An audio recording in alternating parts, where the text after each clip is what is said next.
Reference.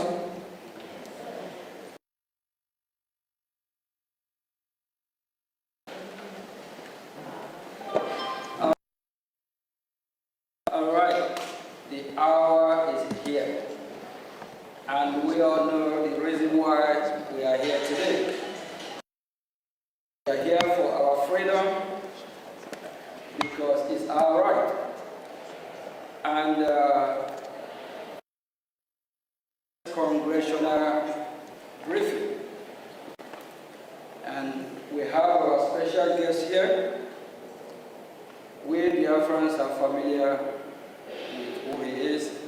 He's someone who advocates for freedom, human rights, and also religious rights. We have our special guest, Marco Rubio. And Rubio is Senior Fellow, American Enterprise Institute. Thank you, Marco.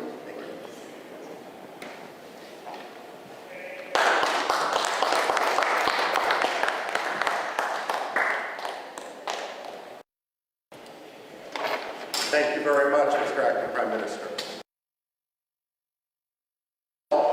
It's good to see Biafra in D.C. Unlike in Nigeria and unlike in Finland, we're not going to arrest dissidents. With this audience, we don't need to tell you that Biafra may have redeclared its independence, but it is a long history.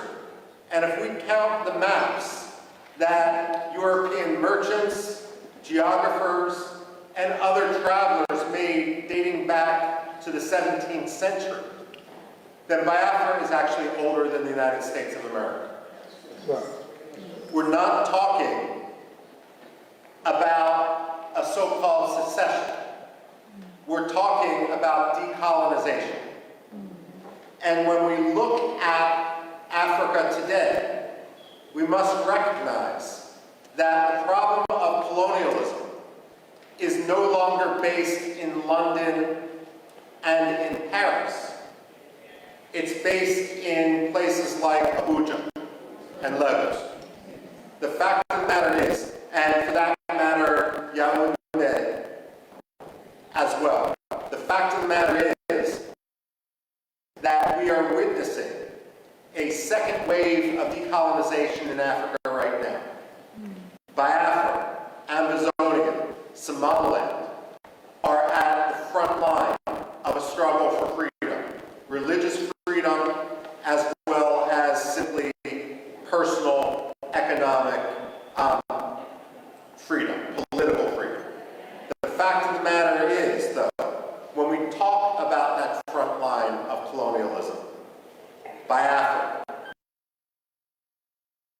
Amazonia, Somaliland, we're also talking about a response to genocide. The fact that we look at the modern history of Biafra, the key figures represented on this podium, and it's so appropriate that we're sitting here in a room of the Biafra struggle. The fact of the matter, they did not start the struggle for Biafran rights. Nigeria did. Nigeria has agency. They have decision-making. No one forced Nigeria to undertake the pogroms of 1966. That was a decision that was made in Lagos. And what we have seen, the struggle for freedom in Biafra, is a natural response to the repression, which is now more than 60 years old inside Nigeria, especially with regard to Biafra. Now, we can talk about genocide. And unfortunately, what has occurred in Biafra in the late 1960s and so forth, isn't the only case of genocide that the 20th century has seen. But what makes the history and the recognition of the Biafran genocide so important is this. When the Jews suffered the Holocaust, Germany afterwards acknowledged the Holocaust. The ideology that led to Nazism became stigmatized. Yes, there are still Nazis today, but it is an ideology which is outside the realm of acceptable belief. The problem with genocide denial isn't simply a denial of fact, a denial of history. But when you don't acknowledge the genocide, then what you're actually doing is throwing a life raft to the ideology upon which that genocide occurred. So when you have someone like the late Mahamadou Buhari, whose hands were covered in blood from the events of the Biafra genocide, of Nigeria, without anyone acknowledging his role, that simply perpetrates and legitimizes that genocide. Now, when it comes to genocide denial, I also have this to say. When people debate foreign policy in the United States, one of the progressive slogans that we hear time and time again is no blood for oil. Well, I have a message for Alexander Stubb. No genocide for oil. Finland has been a disgrace.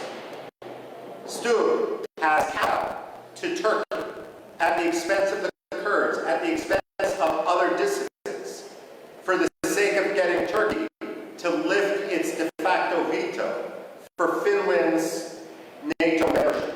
Now he's kowtowing to the Nigerian government by arresting Simon Ekpa for the sole reason of advocating against genocide and of providing, frankly, at this point, the only reasonable way forward given the actions of the Nigerian state.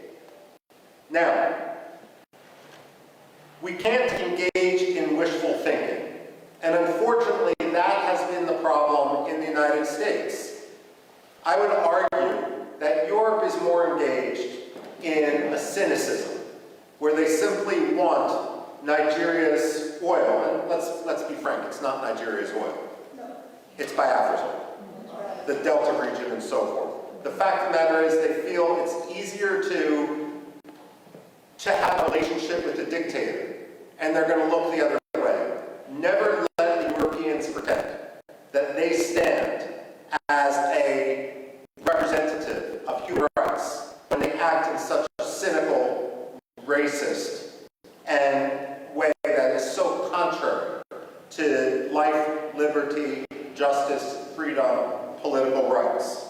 The fact of the matter is the Europeans need to be called out each and every day for that. Finland, especially.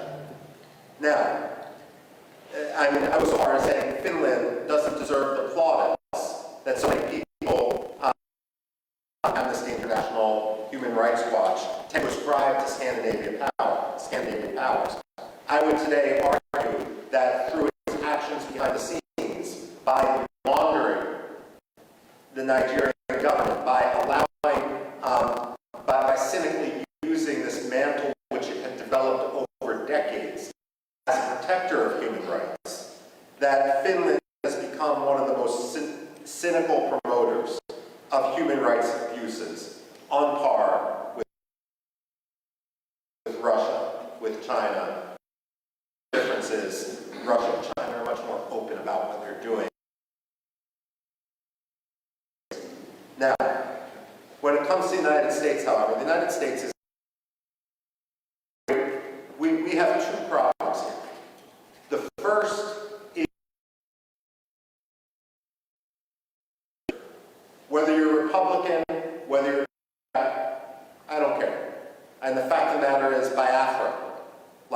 sectors, like India, should be a bipartisan cause. There's nothing partisan about freedom and liberty. And I say as a Republican, but I was a Congressional Black Caucus for the late Congressman Bill Gregg, who was a Democrat. So I say this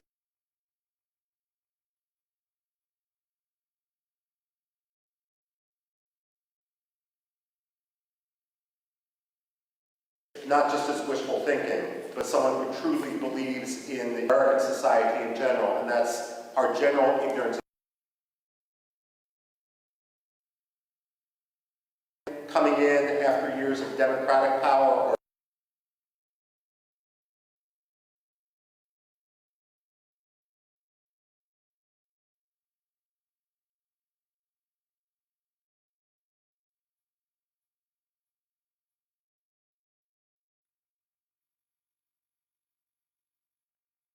Democrat coming in after years of Republican floor of their office of the Dwight D. Eisenhower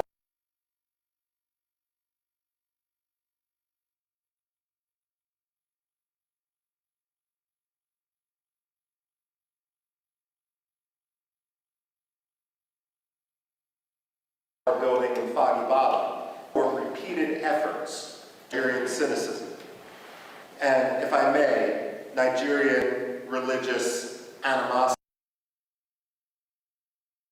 on the parts of some sectarian communities. Now, and if I may, Nigerian religious animosity on the parts of some sectarian communities. Now, one problem, of course, is then that U.S. historical is so important for the Biafrans to really rally, to meet with Democrats, not to meet and spend all those times meeting with those who agree, concentrating their efforts on those who disagree. The fact of the matter is, Americans need an education in history.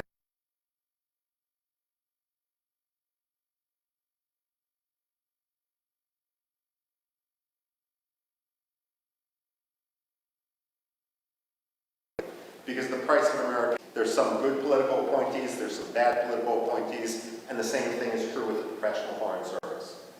But among ambassadors, however they get their job, there's two general styles. One style, and we've seen this too often in Nigeria, and I can name other places where we've seen this, the Democratic Republic of Congo, Somalia as well, takes an ambassador.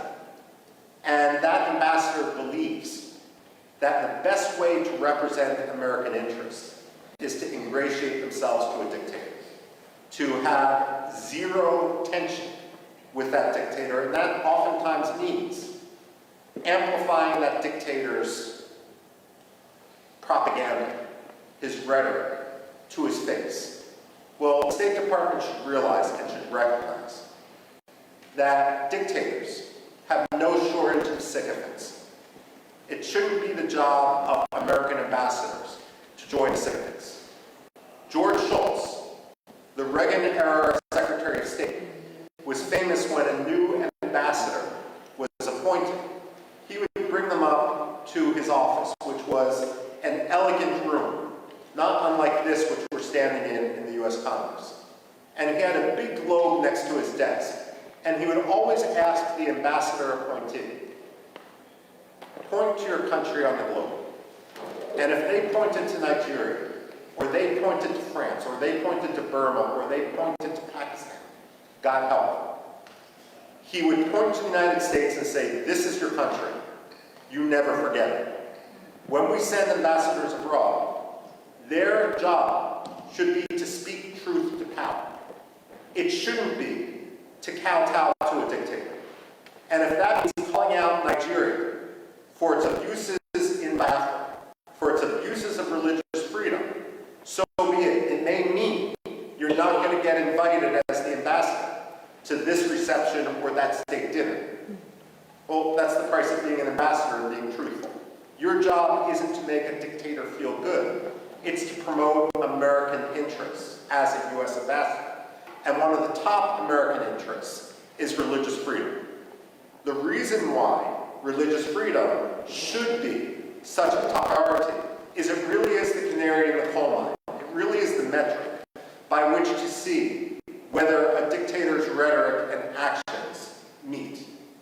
When former Secretary of State Antony Blinken went to Nigeria and he met with the late Muhammadu Buhari, and he removed Nigeria from the religious freedom watch list, that was wishful thinking.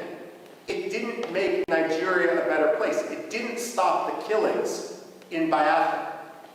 It didn't stop the killings elsewhere in Nigeria. All it did was signal to the Nigerian government that they could quite literally get away with murder. Wishful thinking has consequence. The United States also needs not to believe its own spin and not to try to force, cynically use the Biafran issue to advance its other causes. So, for example, I don't know how many times I've talked to people who are partial to the Nigerian government in the United States and will accept the Nigerian lies. And they will say that what we see happening in the Southeast has nothing to do with religious hatred, with religious intolerance on the part of the Nigerian government. It's all about climate change. Let me tell you this, and I've actually said this to the State Department. Climate change does not charter buses in order to ship Fulani militiamen into Biafra to kill Christians. That's not China, that's not climate change. That's ethnic cleansing. That's religious hatred, that's sectarian cleansing, which American wishful thinking isn't polite. It doesn't make diplomacy easier. It simply gets people killed. And this is also why it's so important for the Biafran people to rise up and not only work to establish their freedom in Biafra, to reestablish their country. It's also important for them to educate Americans. Now, as many of you know, my background and what I did when I worked at the Pentagon actually focused much more in Middle East history. That's what my PhD is in, and so forth. And having worked for more than 2 decades on issues that have some parallels, let me say this, and this may be controversial to say. Nigeria can't always be the enemy. And the reason I say this is, while Biafra must be free, there can be no compromise on that. At the same time, an independent Biafra is only going to thrive when Nigeria, its neighbor, is at peace with itself and with its neighbors. The fact of the matter is, the Biafrans are an engine of democracy. They were always historically the intellectual capital, the economic capital of Nigeria when they were under Nigerian occupation. Have a role, not only to win freedom for Biafra, only going to be confirmed when Nigerians also, and when the Nigerian military and Nigerian in order to advance their own. This is important, and this is it's understandable that you focus on Biafra, but I've had conversations in the past with Iraqi presidents and prime ministers, and there's a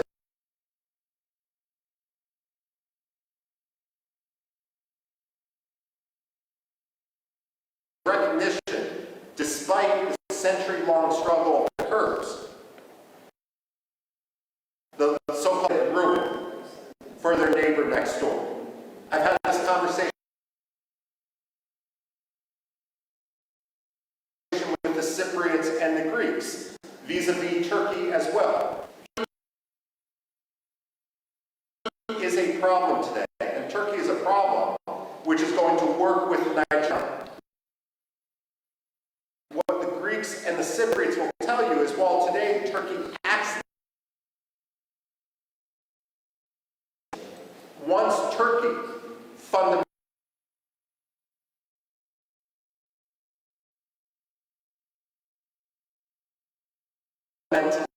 reforms. And so it's important when you speak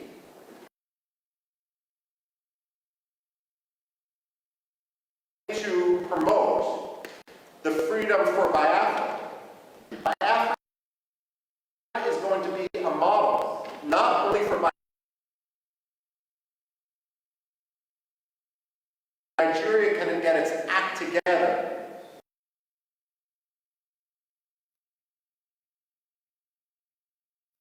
Even as Nigeria heads towards the precipice. The American satirical newspaper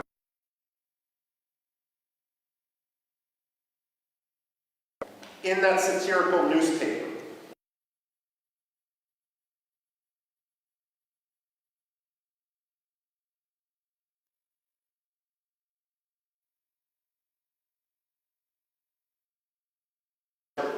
in 2008. It was a fake announcement.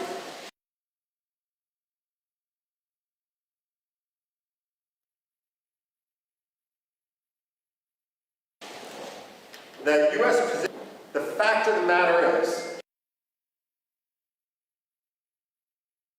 as if they have a choice. The fact of the matter is,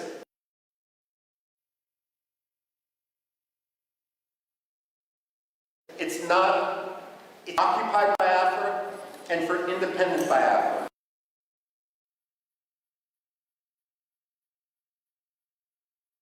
To border a failed Biafra is going to need to recognize that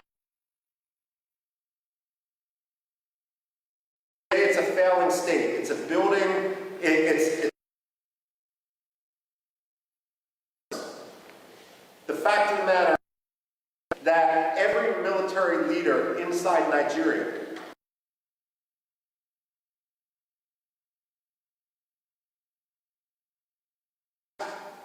their own Nigerian public by trying to be prepared for that.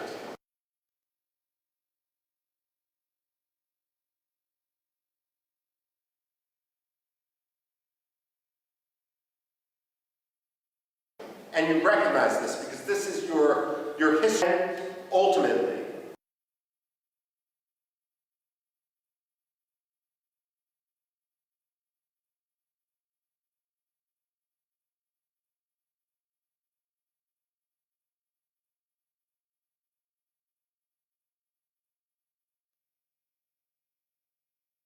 You will thrive and be to make, and this is not for the people here, but some dungeon. But the fact of the matter is, obviously has no Nigerian heritage. It's not my job or my concern to decide who the leader of Biafra is. You ask any American like me, any white American, who cares about human rights, who cares about Biafran liberty, what I would say is, when Biafra becomes independent, all these disputes will fall by the wayside because you have monitored democratic elections. But if anyone starts to attack other Biafrans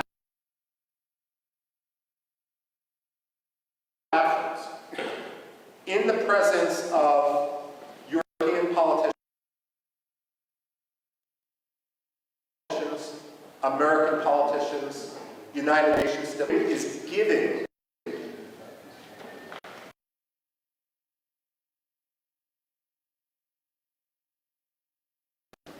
that Biafra isn't serious.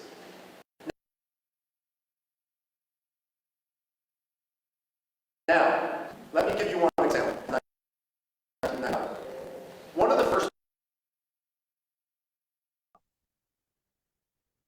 Kurds in Iraq, in northern Iraq, are divided between two major political parties. One was Jalal Talabani's Patriotic Union of Kurdistan. The other was Masoud Barzani's Kurdistan Democratic Party. And between 1994 and 1997, these two Kurdish parties fought a civil war to suggest that anger among the Kurds was hot, would be an understatement. They hated each other's guts. 2,000 people remain missing to this day from a civil war in northern Iraq between the Kurdish parties. And again today, that region is essentially divided. Barham Saleh had a rule as the representative of one of the two Kurdish parties in Washington, D.C. His rule was, I will talk Kurdish politics to other Kurds, but I will never talk Kurdish politics when someone else is in the room. Because the only message that Washington needs to hear is Kurdistan must be free.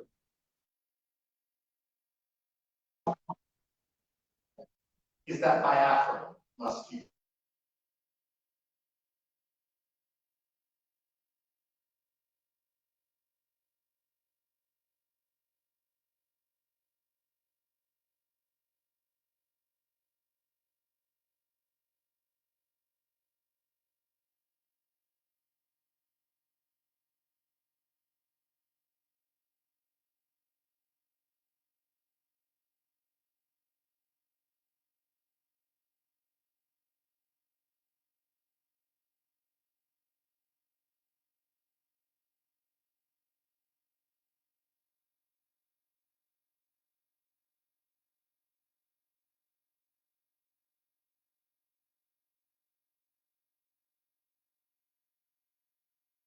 Ones who are speaking softly and achieving things, creating an currency, creating the structure to the state.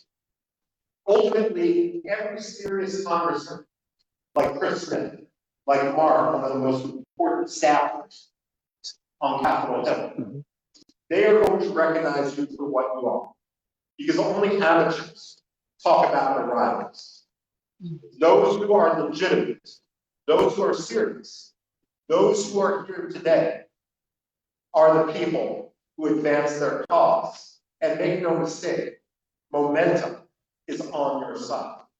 So I speak here today, and I'm concluding my remarks right now, by thanking you for your activism, by welcoming you to the Hall of Commons, where you are free to talk to anyone, and you don't need to risk arrest, because again, your words were not offended.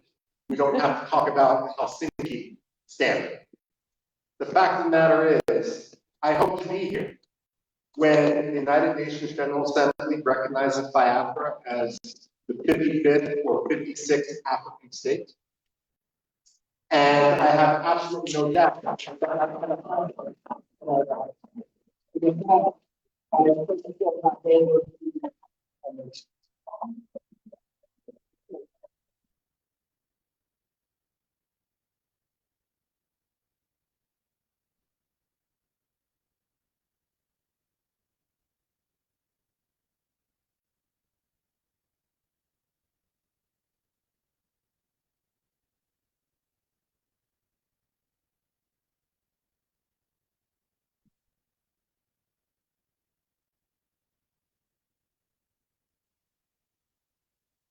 Please, can we give a hand of applause?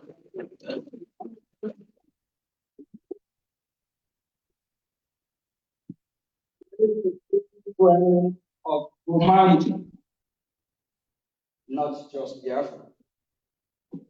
He fights for me, he fights for you, he fights for the global community. And he is a kind of one we need, so that we can have a safer world and a better world, a world that will be great again. Thank you.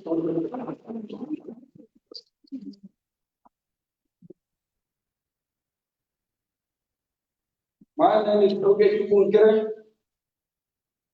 Biafra Republic Government Acting Prime Minister. I'm here acting on behalf of His Excellency Michael Simon Evans. As we are fighting for our freedom, we are making history and we tell our story to the world. And this is the first Biafra congressional briefing.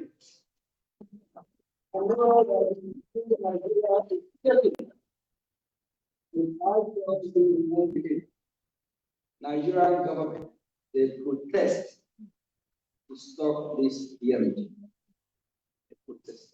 They have not started protesting. Thank you all for being here today.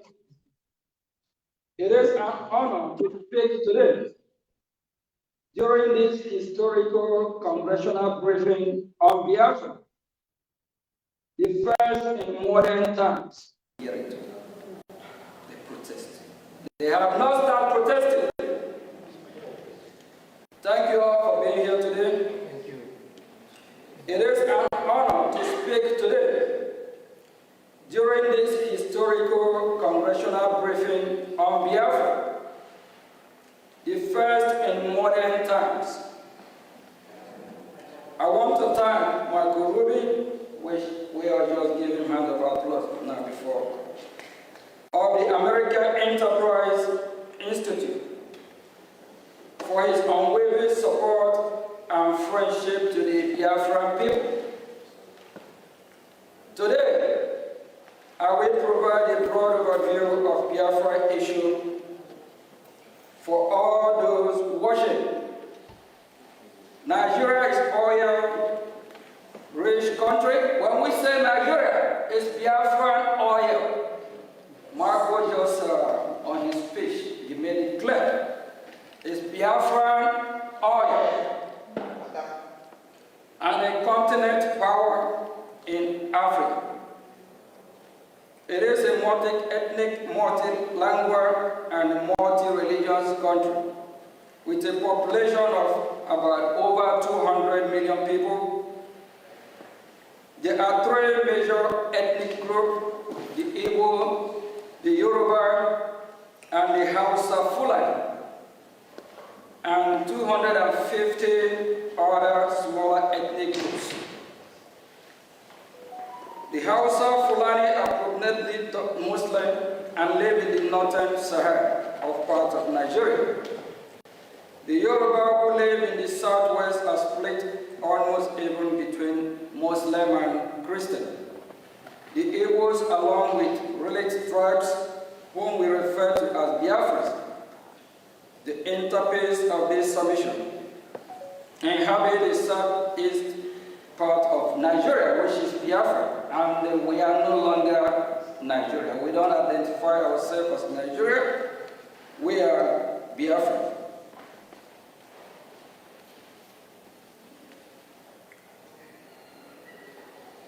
Part of Nigeria, which is combined population of over the Biafrans population and over 70 million. Biafrans are predominantly Christians and traditional worshippers, with constituencies also practicing Judaism. Their land is blessed with human and mineral resources, including vast hydrocarbon. Biafrans are very commercially inclined, industrious, and are given to scholarly and professionally pursuit in addition to their first nature of gifted martialized. They have an established grassroots democracy order known as the Omuna system, which is still practiced to this day, before the advent of colonization. They are very republican and egalitarian in nature and coexist peacefully with their neighbors, including northern Nigeria and Cameroon. Prior to their amalgamation with the rest of Nigeria in 1914, Biafra then, there was no single massacre of Biafras anywhere in pre-amalgamation in the so-called Nigeria. first start of this program that was levied on Biafrans, particularly the Igbos, among them happened in the 1948 in northern Nigeria, where Biafrans were, without any justification, massacred just for being Biafran or merely looking like one, pivoting on false narrative of the so-called Igbo coup, an Igbo plot to dominate Nigeria. Nigeria's military officers and the police, and mostly from the north, planned and executed the Biafrans. Over 3 million Biafrans were between 2996 and 12th January. Biafrans not resisted by unilaterally declaring it independent,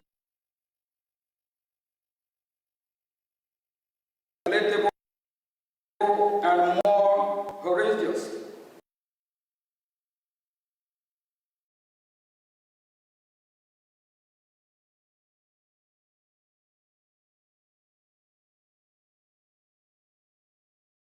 Sectional Nigeria provoked the Nigerian Civil War as a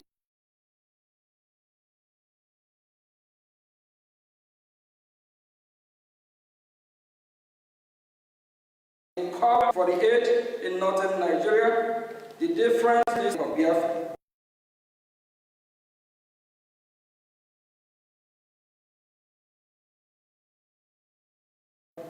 A nation born in the following aspect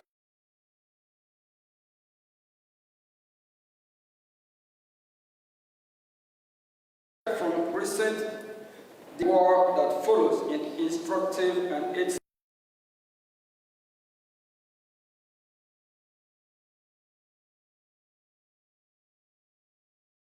state that to result it and Gago Damboa, regional editor of Morning Post, told in Nigeria.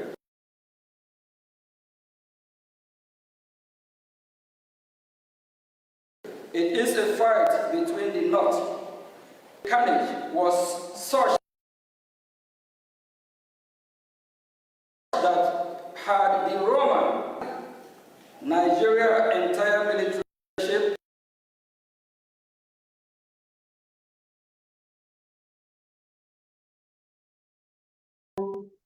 successor continue to control Nigeria and thus ensure that no accountability was exacted for a crime of such shocking scale. And to date, no apology or remorse has emanated from official Nigeria or any of the prime state actors. It is this state of affairs and the post-war political suppression of Biafra that grandfathered the insurgency of Biafra agitation in recent times. The modern-day Biafra independent movement surfaced in 1999 with the creation of movement of the actualization of sovereign state of Biafra Mazur in 1999 by Chief Uwazurike, in 2012 by Mazi Nnamdi Kanu, a protege of Chief Uwazurike, then created the indigenous people of Biafra, IPOB, in 2012, which became the predominant Biafra independence organization. Post-war agitation for Biafra and support for IPOB accelerated in late 2015 when former President Muhammad Buhari systematically embarked on widespread anti-Igbo policies, coupled with his open toleration of Fulani Islamic terror that was breaching the northern reach of the Igbo land. It was in the face of this that the indigenous people of Biafra IPOB and the idea of Biafra government in exile gained much traction as protector and defender of the people that have been detained by the government of the day of Nigeria. It is to be noted that virtually all of us present at the vanguard of Biafra were born after Nigeria Civil War ended in 1970. So in our renewed quest for Biafra, we are not driven by any sense of personal loss of the war, revenge, or bitterness, but by instead a sense that our people are being mistreated badly and are victims in becoming victims of another people genocide. Vast majority of the Biafrans share the same view, even so, quietly because of fear of retribution by the Nigerian government or other non-state actors in alliance with the government. Amnesty International reports that since the advent of the former Buhari administration in 2015, Nigerian insecurity forces have killed more than thousands of Biafrans and wounded many more while they held peaceful protests against the killing and for self-determination. Amnesty International says that many of those pro-Biafra protesters were shot and killed in their sleep, and others while they gathered in churches to pray. Many of the protesters were shot and killed from behind while they tried to escape. Contemporary country report released by the United States and others while they gathered in churches to pray. Many of the protesters were shot and killed from behind while they tried to escape. Contemporary country report released by the United States Department confirmed such of this, particularly the Nigerian government declaration of IPOB as a terrorist organization in October 2017, which gave a dubious legal cover to Nigeria's security forces to resort extrajudicial killing of Biafra perceived by self-determination agitator or members of IPOB. As such, as you are reading this, the other killings of Biafrans by the Fulani Islamic terrorists is ongoing as we speak. The killing have not stopped to date, especially in the northern boundary of Igbo land, such that several innocent villagers were murdered in Ebonyi State in February 2025. Igbo communities to bury their brothers, sisters, fathers, mothers, sons, and daughters almost every month.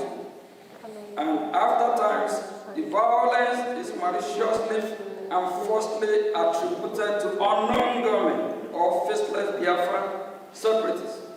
In the face of all this, and in the perception that rogue elements of the security forces are complicit, the Biafran government in exile emerged as beacon of hope for Biafrans that have become distrustful of the government.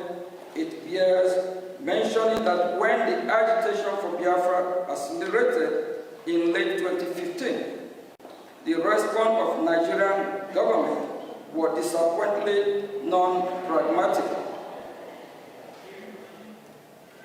Instead of acknowledging the burgeoning popularity of the agitation and take bona fide measure to contain it through constructive engagement or dialogue, the government went wide with deadly and extrajudicial law enforcement action that backfired by fueling the agitation to levels not seen since the end of the Civil War in 1970.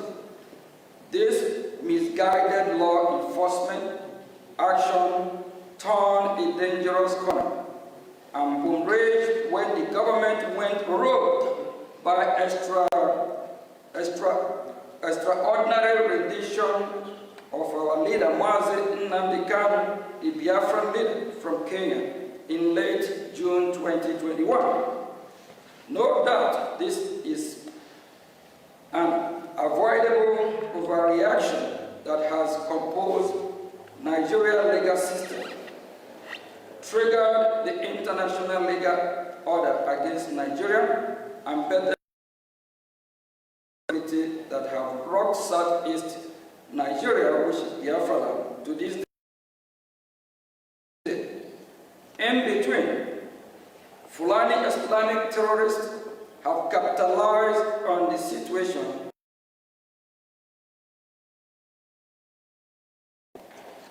Our Republic government in Ezen region, of which he is the Prime Minister, as the next illustration of the Biafra independent movement. The brigade has galvanized the support of the Biafran population and has engaged in high-level dialogue in Washington, D.C. with U.S. government officials. Furthermore, brigade organized a self-referendum in which more than 50 million Biafrans voted in favor of independence.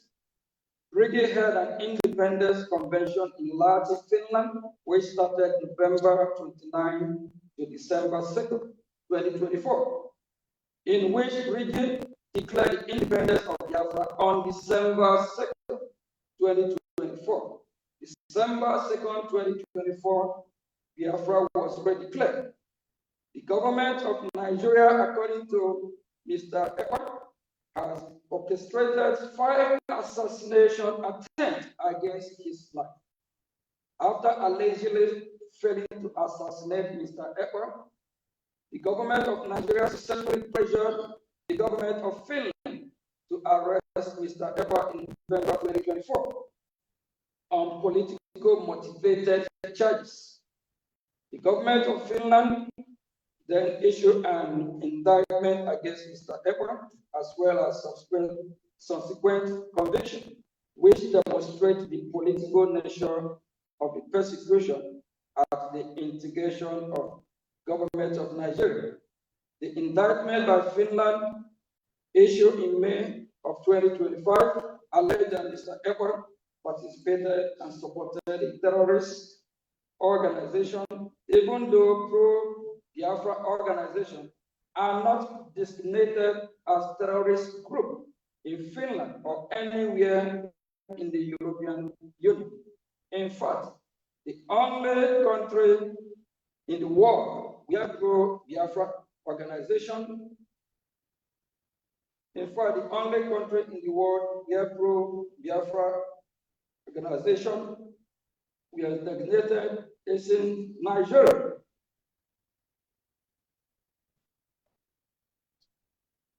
For the government of Finland to assert that the Finnish citizen holding political position regarding internal policy matters within Nigeria is somehow a criminal offense in Finland is nonsensical and absurd, and demonstrate that Finland is engaging in a political motivated prosecution.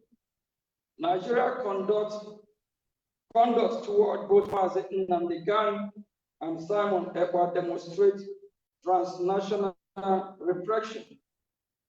At the moment, the issue of Biafra, the insecurity in Southeast Nigeria, which is Biafra land, and all the unpleasant aftermath cannot be resolved, while the federal government of Nigeria persists in detention of Mazi Kanu, while Finland persists in detention of Mazi Simon Ekpa, and Biafrans continue to be marginalized. On this basis of foregoing, we must respectfully suggest the following to the U.S. government. One, we urge the United States government to invoke the Global Magnitsky Human Rights Accountability Act, Summit 5 of Title S 11 of 114-28 328, to identify and impose travel and financial restrictions on all officials of the federal government of Nigeria and any Nigerian non-state actor implicated in the killing of Biafra Christians in their homeland in southeast Nigeria, which is Biafra land. We urge United States government, including through targeted sanctions and or tariffs, to pressure the government of Nigeria to release Mazi Nnamdi Kanu and allow him a safe passage out of Nigeria. 3, we urge United States government to pressure the government of Finland regarding its political motivated trial and conviction against pro-Biafra active Simon Ekpa. 4, we urge the United States government to deny all bilateral assistance and visa to officials of the government of Nigeria if it continues to engage in transnational repression against both Biafra activists, and if Simon Ekpa and Mazi Nnamdi Kanu continue to be held in detention.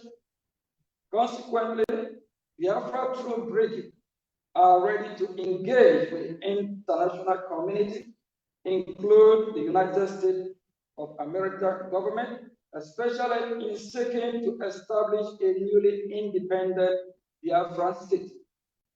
The brigade is willing to engage in deal making with U.S. government and come to economic defense and security agreement with the United States.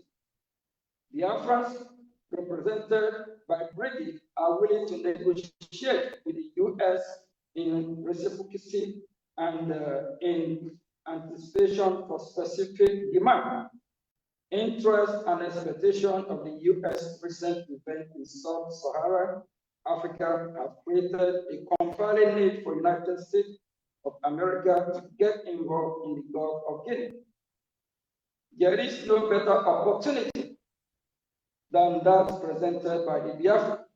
For example, Biafra can be an ideal place for U.S. military base, as well as seaport. Biafra can also be host to African installation. Biafra can be a close ally of the United States and the purveyor of Western India. Biafra can be an ideal place for U.S. military base, as well as seaport. Biafra can also be host to African installations. Biafra can be a close ally of the United States and the purveyor of Western interests in the region, as well as a bulwark against Islamic terrorists and extremists. This is important now more than ever, given the loss of key U.S. military bases in Sahel countries, as well as the Nigerian government ever closer relations with United States adversaries, a United States designated Islamic terrorist organization. In addition, Nigeria's persecution of Christians continues to worsen and further adds to the case of independent homeland for Nigeria. Christian population, just as U.S. recognized of Somalia, present great benefit to U.S. strategic interest in East Africa. Similarly, Biafra can present opportunities along similar lines for the U.S. in West Africa. We hope today's historical briefing will provide the precedents for further diplomatic engagement.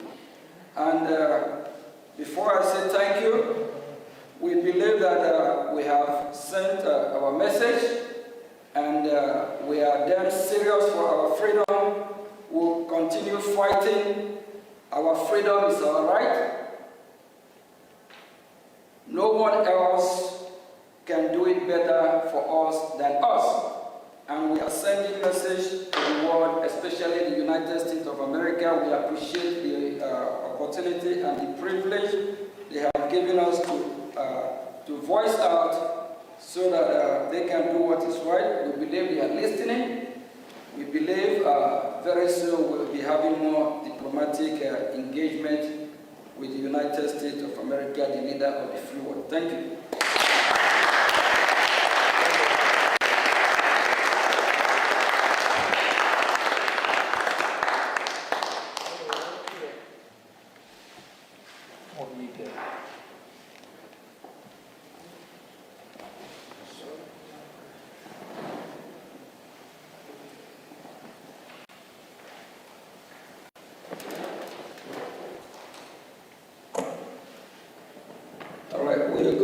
having some answer, and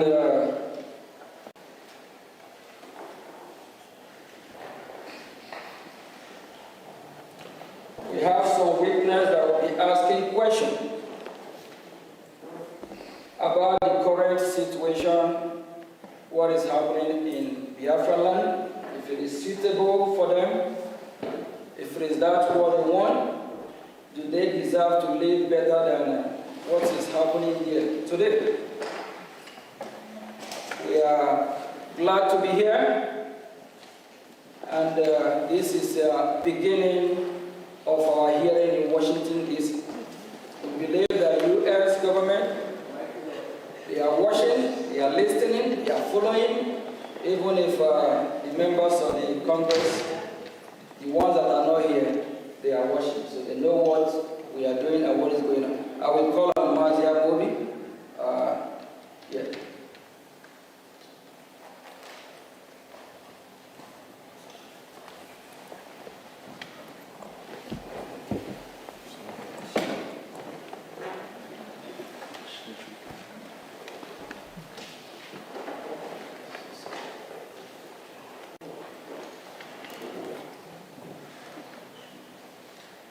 Greetings, everyone.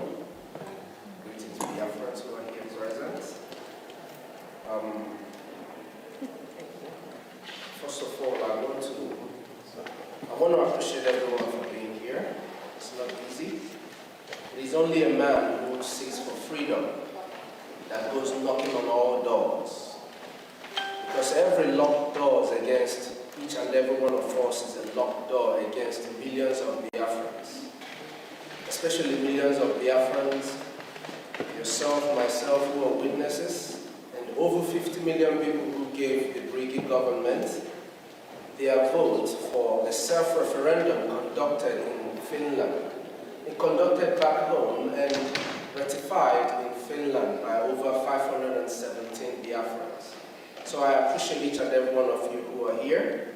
And we thank the United States Congress for giving us this opportunity, for calling us to hear our voice at this time.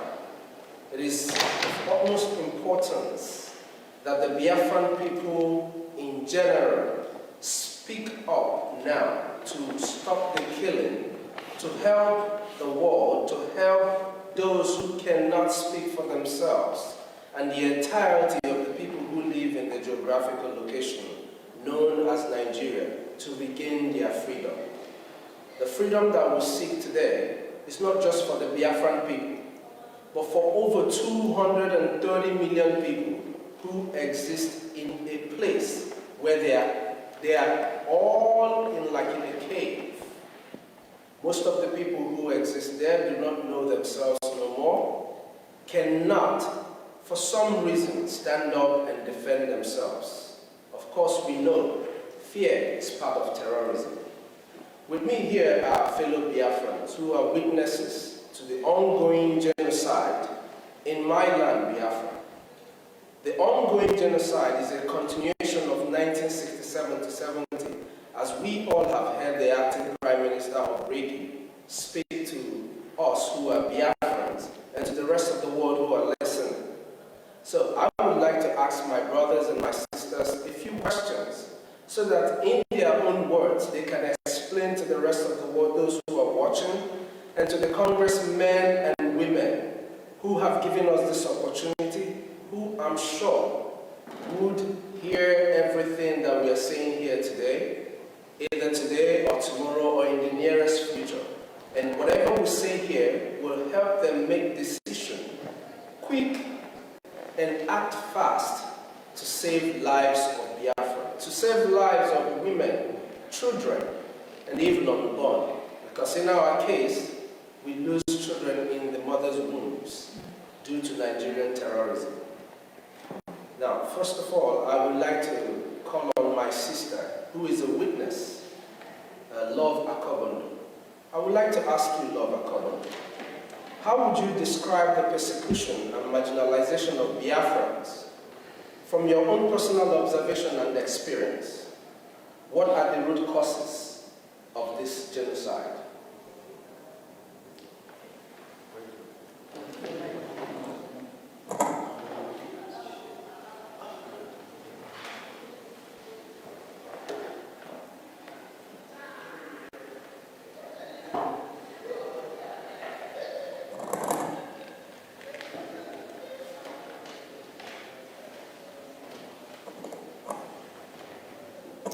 Biafrans, good afternoon. Thank you for the Brigade government, the acting Prime Minister, and your staff. And I also thank the Congress.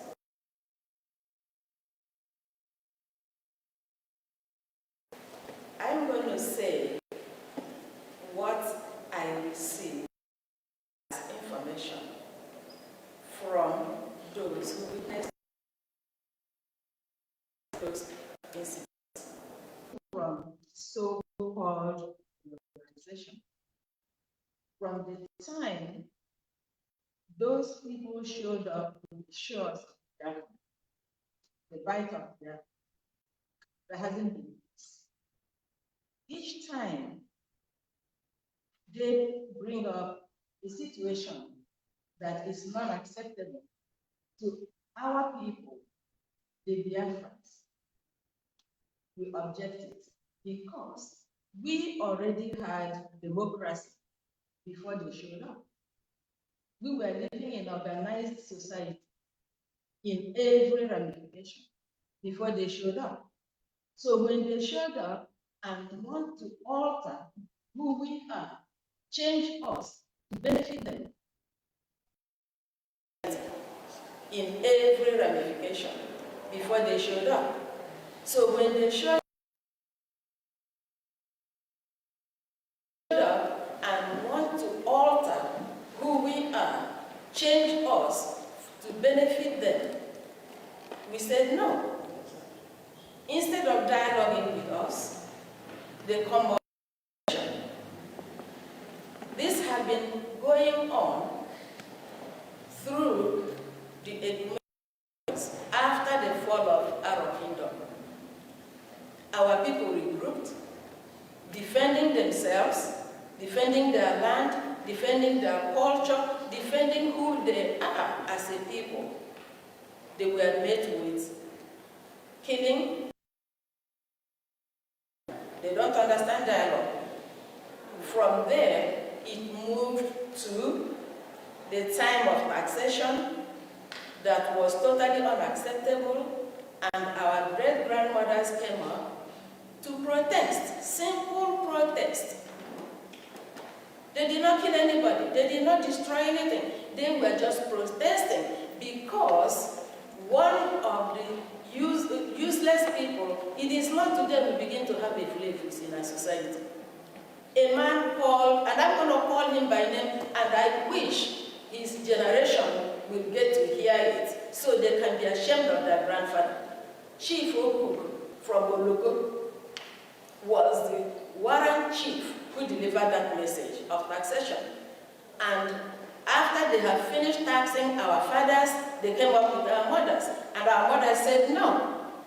What did they do? They turned out, killed some of them. To glorify their action, they termed it Aba Women Riot, which is a false thing. From there, when they discovered coal in Enugu, again, to their interest, poor working condition, our fathers protested for a better wages, a better working condition. What did they get? Bullets. They massacred the men. That was the coal mining massacre. It did not stop there. Each step of the way is aggression, no discussion. The good thing is, we are not the people you can just walk over. It's not going to happen. It's not yesterday, it's not today, it's not going to be all the tomorrows to come, because we are Biafrans. No two ways about to take it or drop it. We're going to fight to the last man standing. Now, it did not stop there. It continues the same marginalization, the same wickedness in all form and shape. Fast forward to the so-called flag independence. What did we get? The 1966 pogrom. I have a sister-in-law who who lost her father to 1966 pogrom. Move forward, 1967, the so-called genocidal war, which the world refused to acknowledge. The thing sweeping it under the carpet is going to make a difference. It's going to escalate, and it's escalating. We have no apologies to anybody. Biafra must be free. Okay?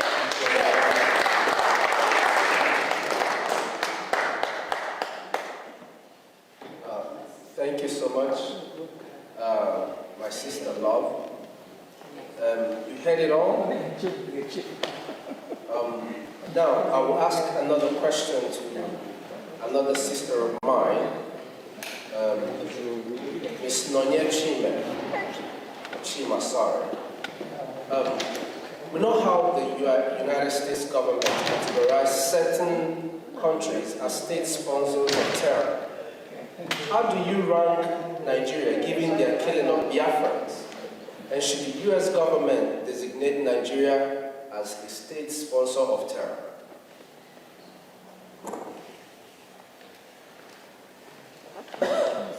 Thank you very much for that question.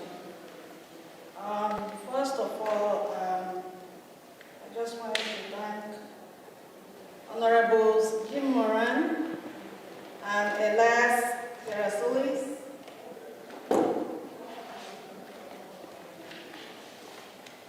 and the U.S. Congress for giving us the opportunity to inform the world of what has been going on in Biafra land for decades. So for the question, these are some of the reasons why United States government should designate Nigeria as a terror organization. One, between 2015 to 2016, Amnesty International reported that Nigerian security forces killed over 1,500 IPOB protesters in cold blood. Remember, they didn't have any weapons. They were just exercising their rights as citizens. And in 2017, there was what they called Operation Python Dance, which targeted the Southeast residents who are Biafrans, with soldiers invading communities, shooting civilians, and committing extrajudicial killings, which led to about 28 young men and women in our leader, Mazi Nnamdi Kanu's house. Thirdly, from 2021 to 2023, Amnesty International also documented over 1,844 killings in Biafra land, including unlawful executions, torture, and enforced disappearances by security forces. And one might ask whether these killings or these killers have been apprehended and brought to justice, and the answer is no. No one has been held accountable for these killings. In fact, when locals apprehend any of the killers, there is always an order to free them. Up till today, the killings continue, and the painful thing is the fact that Biafrans are killed simply because we are Christians, simply because of the crude oil in Biafra land, and because they want to Islamize us by force, which we are resisting. So I call on the global community to pay attention to what's going on in Biafra land and elsewhere where there is a genocide going on. Thank you all so much. Thank you so much. That was wonderful. That's what we every Biafran to always carry in their heart. The fact that our people are dying every day. Now, I will ask my brother Emmanuel Ugo, how would you describe or Igbos within the Nigerian by the political establishment, which has traditionally been controlled? Would you say this is an important part of why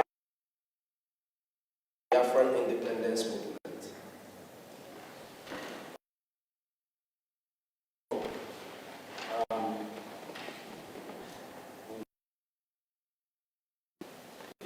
Biafrans in Nigeria by the political establishment.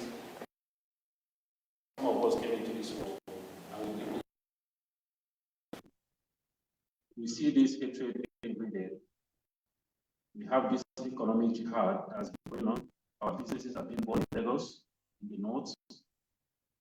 We are not allowed to scale when it comes to political positions as in the presidency of the country. And now we are seeking for Biafra. We want to be on our own so that we can be able to live in peace without facing this hatred every day. The Fulani Caliphate are the ones controlling Nigeria. And with this economic jihad, they have continued to display this economic jihad on the Biafrans, day in, day out, in every aspect of life. And we are tired of it. And we say this is the reason why over 80 million Biafrans, over 50 million Biafrans voted for the Biafra self-referendum, because they themselves are tired of the hatred. Every one of us can see it, even the young ones. And that is why there is maximum support for Biafra, so that we can have our own independent state and live in accordance with our own values. So that's what I would say about that. Thank you. Thank you so much. My brother Chima John, for those amongst you who lived during the first Biafran Civil War, it's called a civil war, but we know it's a genocidal war against the Biafran people, 1967 to 1970. Please describe your experience. I know you might not know, but I know you have people who have told you stories. I see you're very much younger than 1967. So describe your experience and how you would compare the Biafran independence movement in the 1960s compared to now. And what do you wish the United States government to do regarding the issues of Biafra? Thank you very much. Thank you very much. And I want to thank the U.S. Congress for the opportunity that we have today to for this hearing regarding Biafra. Some of us were not born war, but we have read, but all the atrocities that happened against Biafra and against the Igbos during the war, we saw that Biafra land was completely destroyed by the Nigerian state in collusion with its Western ally. And they destroyed schools, they destroyed the infrastructure. And while we were growing up, every part of Nigeria was designated as educational investment. And these are places where there were no bombs, where there was no destruction. But in Biafra land, in Igbo land in particular, Igbos were never designated as educational investment. And we know what happened in this. One of the things that happened was the total blockade of Biafra land, and which led to the death of over 3 million people and the starvation of over 1 million children. I'm sure that the world saw some of those pictures, gory pictures of Kwashiorkor children because of the starvation. That led to people like Bruce Mero, an American student, set himself up late in front of the United Nations Bureau. People like Steve Jobs, the founder of Apple, saw what happened in Biafra, swore not to set his foot inside of the church, and say, how can the world open their eyes and saw these humans of so-called fellow Christians, and never did it because of oil and theft. saw all that. The Nigerian state, as part of the plot to put the Biafra down, and the Igbos in particular, they made sure that after the war, that every Igbo person or Biafra received only 20 pounds to start life. And the Igbos and the Biafras were the richest in that context at that time. It was designed, according to one of Nigeria's reports, to put Biafrans down, and the Igbos in particular. They made sure that after the war, that every Igbo person or Biafran received only 20 pounds to start life in the beginning. And the Igbos and the Biafrans were the richest in that country at that time. It was designed, according to one of Nigeria's recent presidents, that it was designed to make Biafrans poor for over 200 years and become subservient to other ethnic groups. At the end of the day, today, Biafrans are not only successful, but they have reason to say that the only thing that will make us safe to actualize our economic and political potential and destiny is the creation of an independent state of Biafra, or the restoration of it, so that we can live in peace with our neighbors, so that we can be allies of the West and to our global community, so that we can harness our potential, our intellectual resources, our natural resources. We can harness it to the benefit of not only our own people, but to the world at large. That is what Biafrans seek. And we want the United States, as the leaders of the free world, to stand up and begin to do what is right by the Biafran people. Begin to do what is right. Because that's something that they're looking for. That's something that they take, that Nigeria gives them. Those oil and gas comes from Biafra land. We can negotiate. We can reach a deal with any country, America in particular, so that we can have our independence, a place we can feel safe, and to live in freedom. Thank you very much.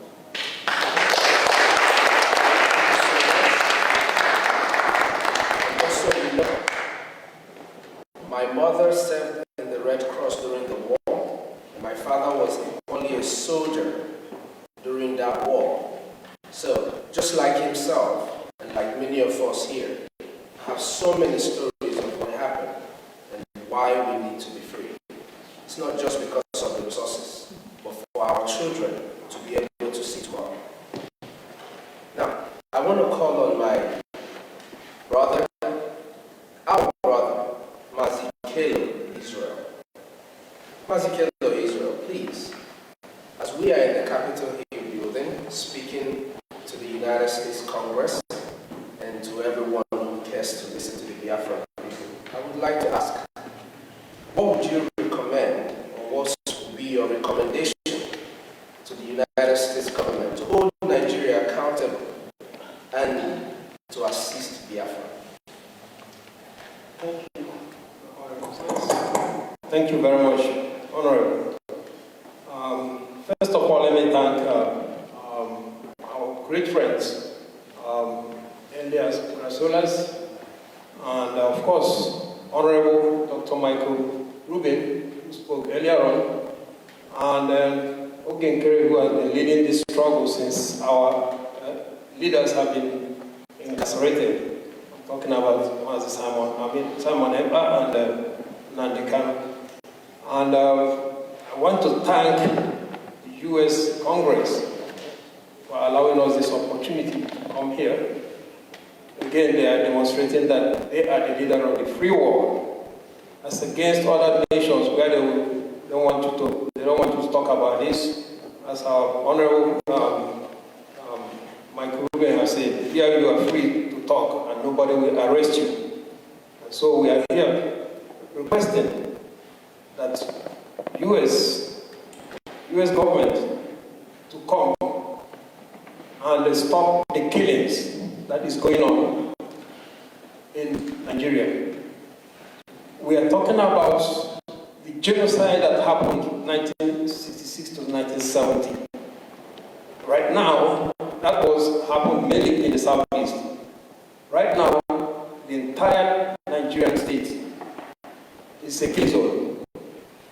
It rivals what happened during the Civil War. And so we are pleading with the US Congress to come to quickly, not to delay, by doing these following things: to officially recognize Biafra genocide of 1966 to 1970, which has continued up to today as our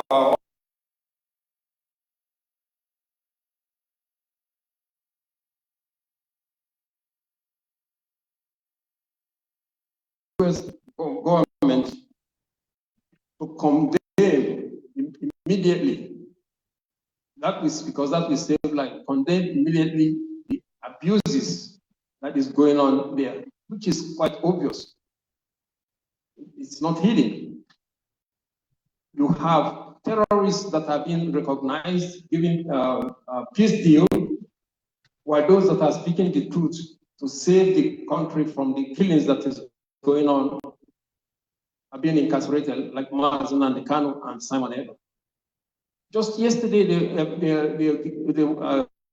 agreed on a plea deal with terrorists, a peace deal, and they are walking free.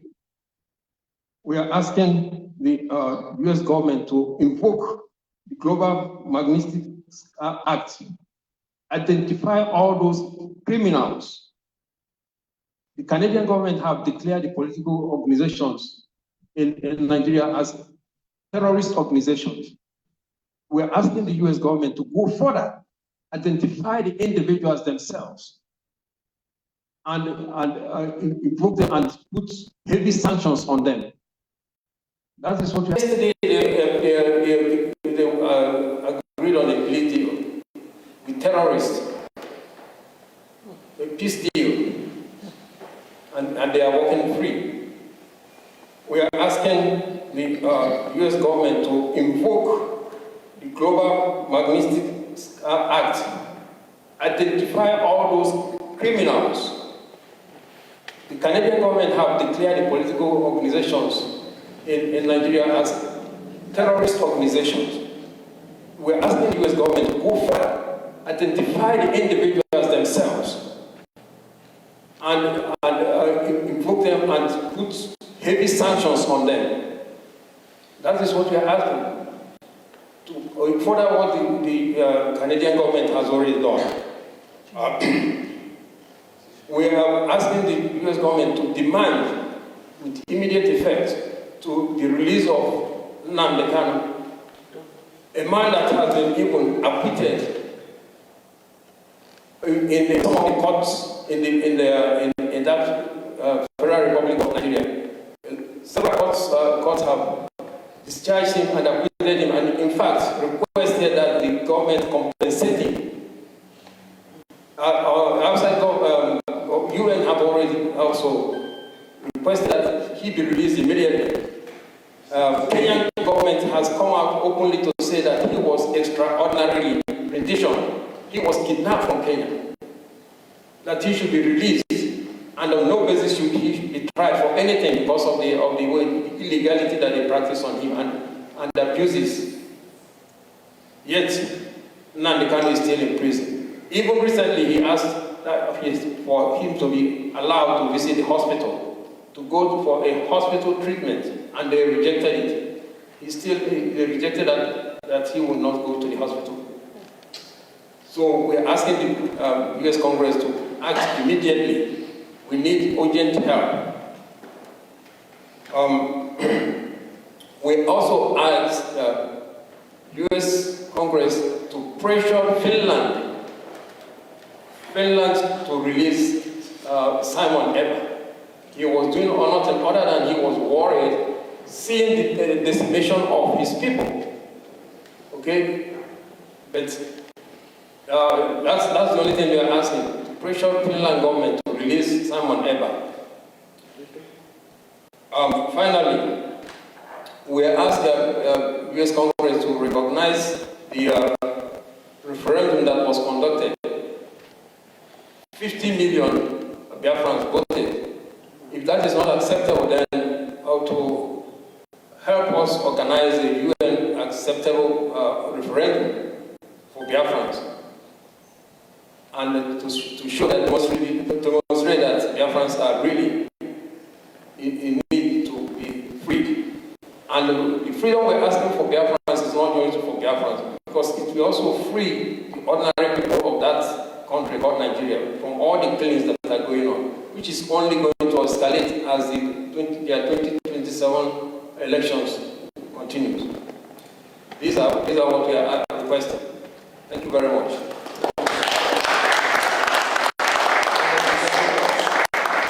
Just to add one single thing to what he said, something that is very dear to me. I really wish that the United States Congress and the United States government would help us pressure Nigeria. I would like for the genocide that took the life of over 5 million of my people to be recognized. If today we speak about the Holocaust, there is no reason why we shouldn't speak about the death of over 5 million Biafrans. Thank you very much.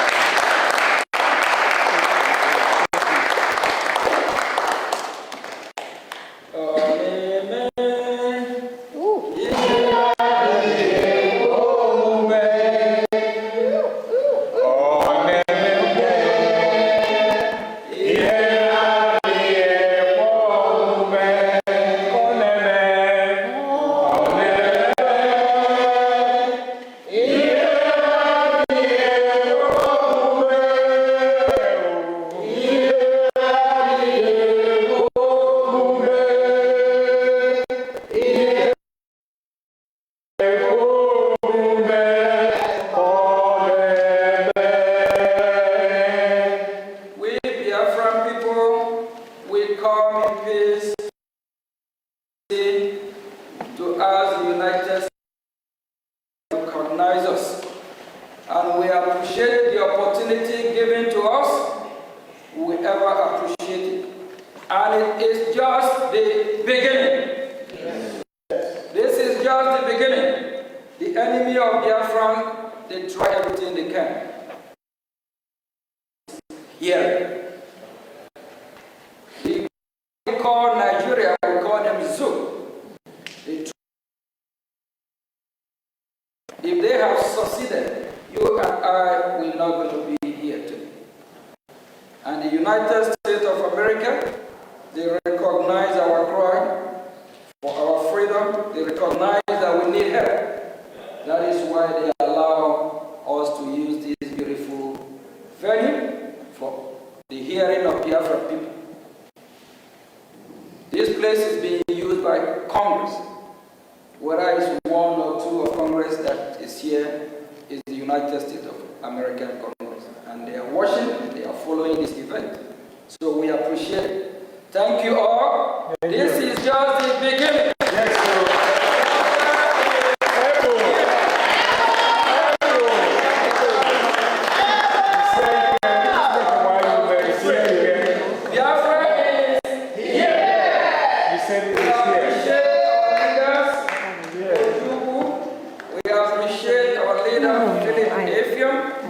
This is our heroes, and we appreciate everything they have done. Yes. They show us the way, and we follow the way. Yes, sir.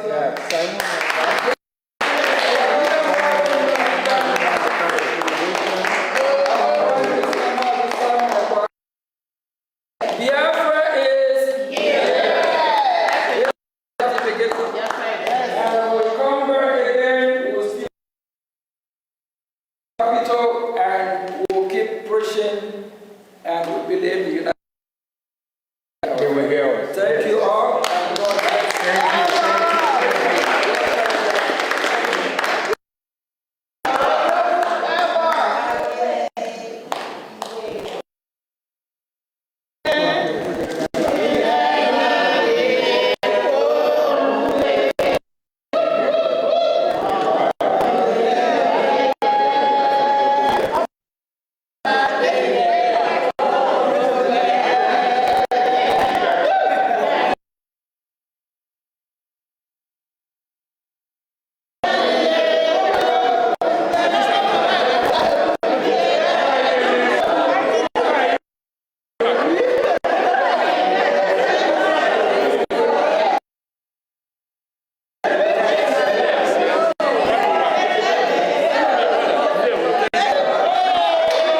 Life is a process. No matter how you go about it. Masi Okechukwu Nkere, Omalicha Nwoke, the Biafran Republic Government and Exile Finance Minister, is humbly campaigning for global Biafran financial support for the purpose of Finland Convention, Biafran Defense Forces, and redeclaration-related activities. I appreciate all Biafrans who have been supporting our liberation movement. I also urge everyone to massively support more than ever, especially in these critical times. Oh, my fellow lovely great Biafrans, let's come together and support our Prime Minister, Mazi Simon Ekpa, who is currently working tirelessly to hand over our freedom to us this year, 2024.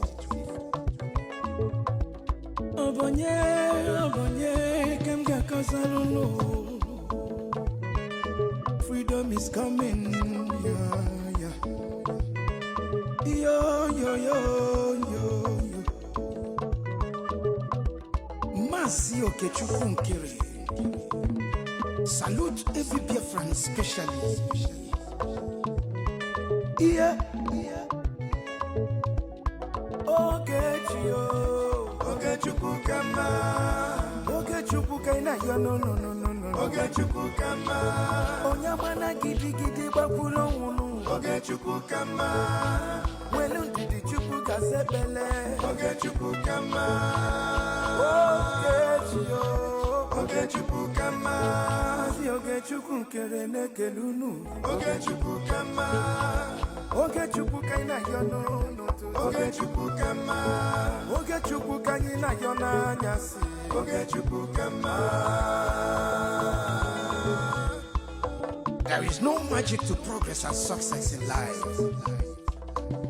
Life gives back what you give to it. It takes a man who believes in himself to create wealth. So keep working hard and never lose hope in what you believe in.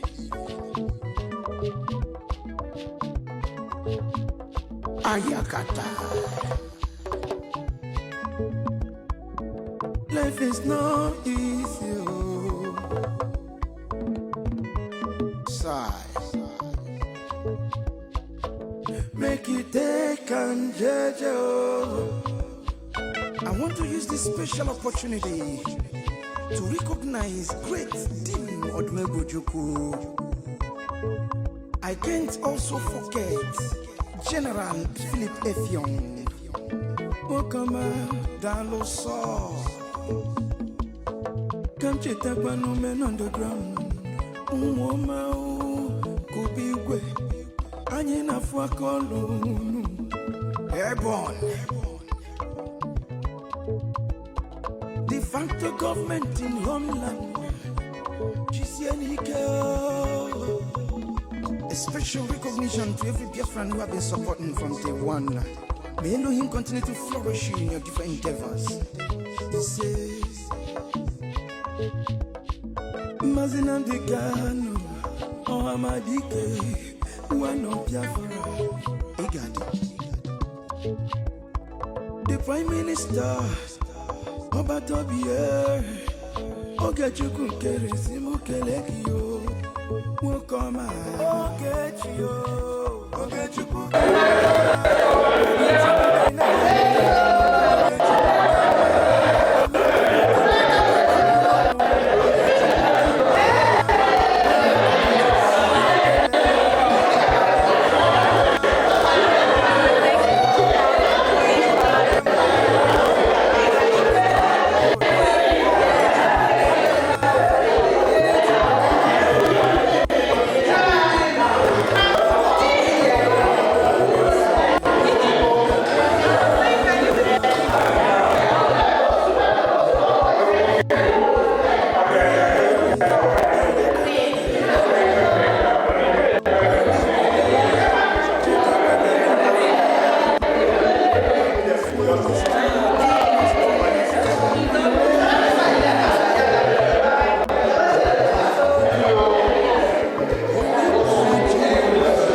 keep on fighting,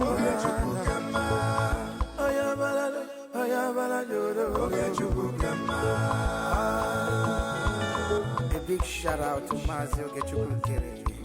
I salute you, my PM, Mazi Simon Bar. Life is sweet when you're patient. The greatest shout out goes to the media team, great talents. They won.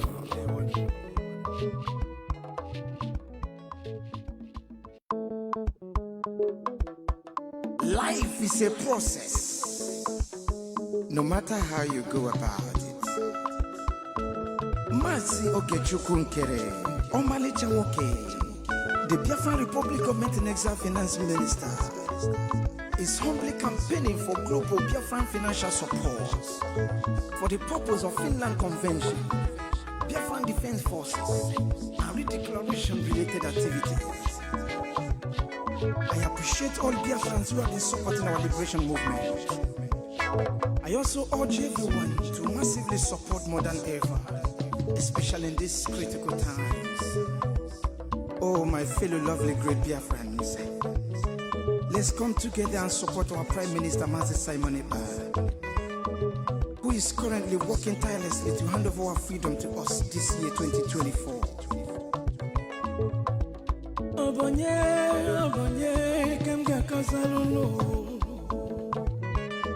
Freedom is coming, yeah. Yo. Mazi Ogechukwu Nkere. Salute every Biafran especially. Yeah. Ogechukwu kama. Ogechukwu kaina yo no. Ogechukwu kama. Onyamana gidi bakulo wunu. Ogechukwu kama. Welu didi chukwu kasebele. Ogechukwu kama. Ogechukwu kama. Mazi Ogechukwu Nkere nekelunu. Ogechukwu kama. Ogechukwu kaina yo no. Ogechukwu kama. Ogechukwu kaina yo na nyasi. Ogechukwu kama. There is no magic to progress and success in life. Life gives back what you give to it. It takes a man who believes in himself to create wealth. So keep working hard and never lose hope in what you believe in.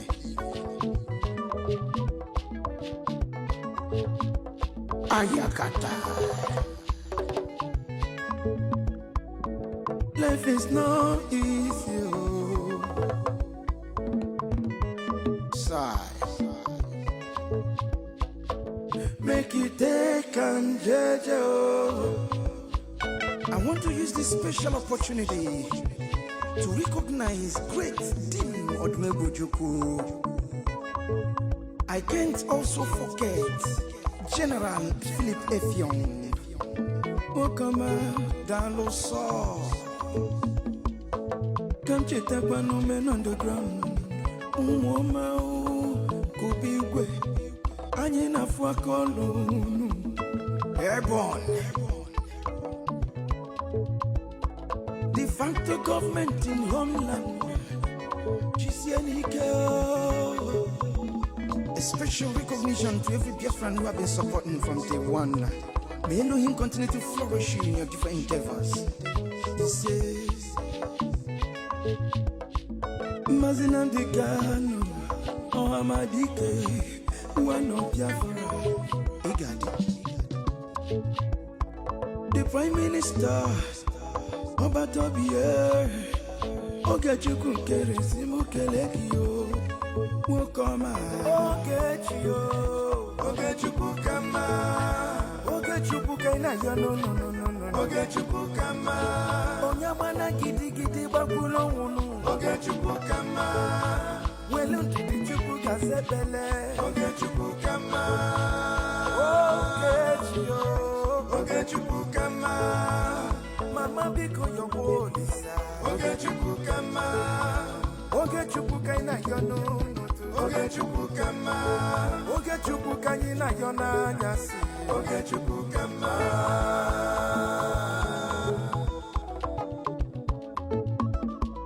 Ayole, ayiga kono lega role nu. Uwi bole, cheta kwa na lubo fuo. 1 + 1 is 2, 2 + 2 is 4.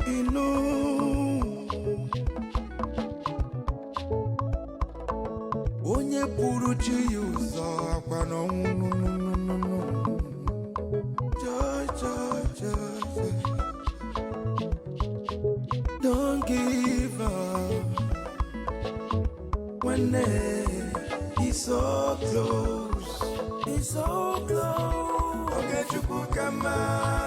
Never you give up, no. Oge chukwu kama. Believe in your dreams, brother. Oge chukwu kama. Never you say no. Oge chukwu kama. Oge chukwu kaina yon. Oge chukwu kama. Never you down your faith, no. Oge chukwu kama. Keep your head up, keep on fighting. Oge chukwu kama. Oyabala yodo. Oge chukwu kama. A big shout out to Mazi Ogechukwu Nkere. I salute you, my peer, Mazi Simon Bar. Life is sweet when you're patient. The greatest shout out goes to the media team, great talents. They won.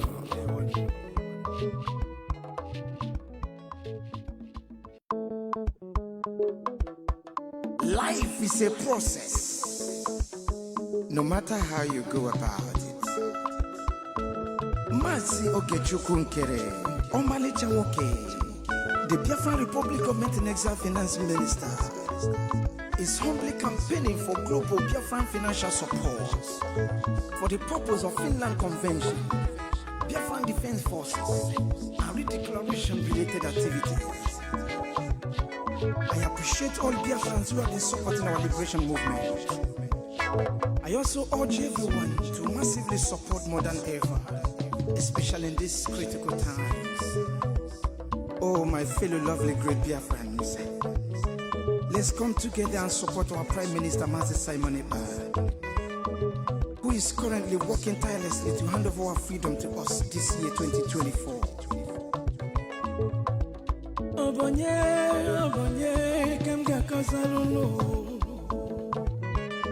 Freedom is coming, yeah.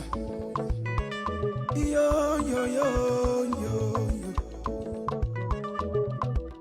Mazi Ogechukwu Nkere. Salute every Biafran especially. Yeah.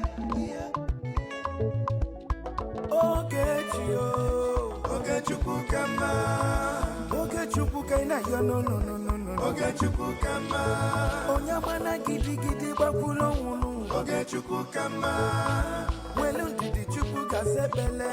Ogechukwu kama. Ogechukwu kama. Mazi Ogechukwu Nkere nekelunu. Ogechukwu kama. Ogechukwu kaina yo no. Ogechukwu kama. Ogechukwu kaina yo na nyasi. Ogechukwu kama.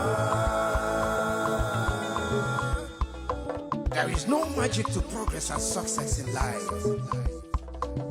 Life gives back what you give to it. It takes a man who believes in himself to create wealth. So keep working hard and never lose hope in what you believe in.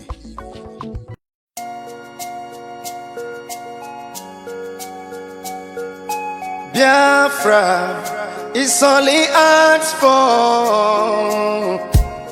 Every night and day he's shouting and pointing to one direction. But his own people are blind and saying it's causing division. Tell me why someone who sacrificed his life for you and I. Tell me why out of sight has become out of our mind. He's asking for nothing and cares about not for these people emancipation. No. But there is a breaking news to those who never knew. me to give you a clue. In the morning sun will rise. There is a breaking news to those who never knew. Permit me to give you a clue. The morning sun will rise.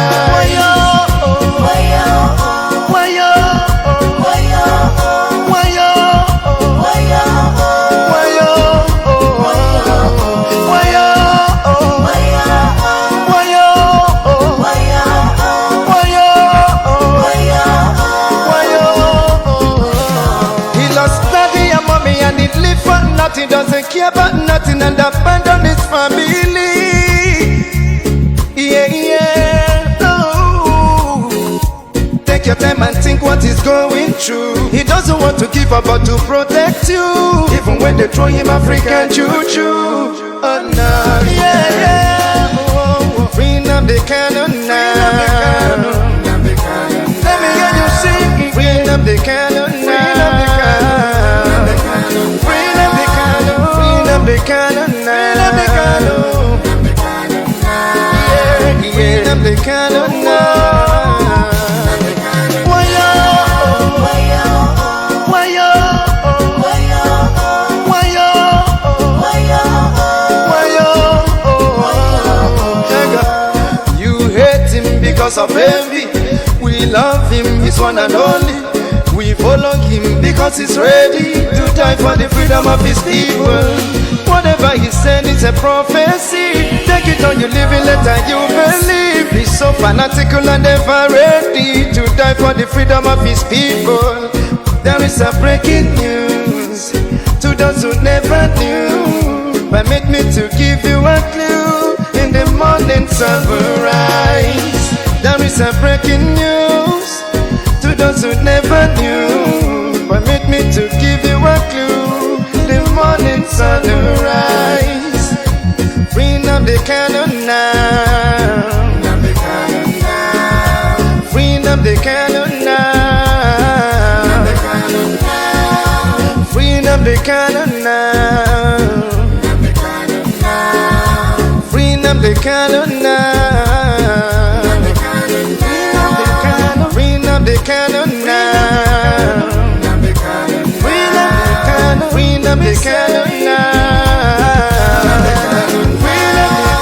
Bring up the cannon now. Let me hear you sing. Everybody know my job is singing. Bring up the cannon, whoa. Bring up the cannon, yeah.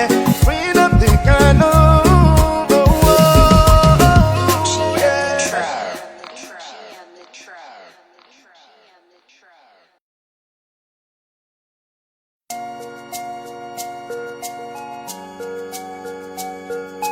Biafra is only asked for. Every night and day he's shouting and pointing to one direction. But his own people are blind and saying it's causing division. Tell me why someone who sacrificed his life for you and I. Tell me why out of sight has become out of our mind. He's asking for nothing and cares about not for his people emancipation. No. But there is a breaking news to those who never knew. Permit me to give you a clue. In the morning sun will rise. There is a breaking news to those who never knew. Permit me to give you a clue. The morning sun will rise. Why yo? Why yo? Why yo? Why yo? Why yo? Why yo? Why yo? Why yo? Why yo? Why yo? He lost daddy and mommy and he lived for nothing. Doesn't care about nothing and abandon his family. Yeah, yeah, oh. Take your time and think what he's going through. He doesn't want to give up but to protect you.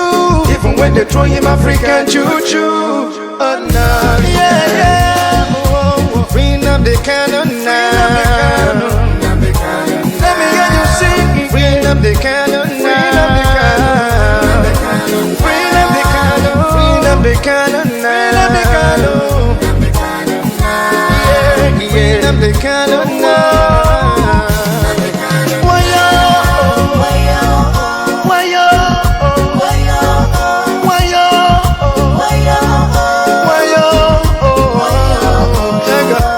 You hate him because of envy. We love him, he's one and only. We follow him because he's ready to die for the freedom of his people. Whatever he said is a prophecy. Take it on, you live it, let you believe. He's so fanatical and ever ready to die for the freedom of his people. There is a breaking news to those who never knew. Permit me to give you a clue. In the morning sun will rise. There is a breaking news to those who never knew. Permit me to give you a clue. The morning sun will rise. Bring up the candle now. Bring up the candle now. Bring up the candle now. Bring up the candle now. Bring up the candle.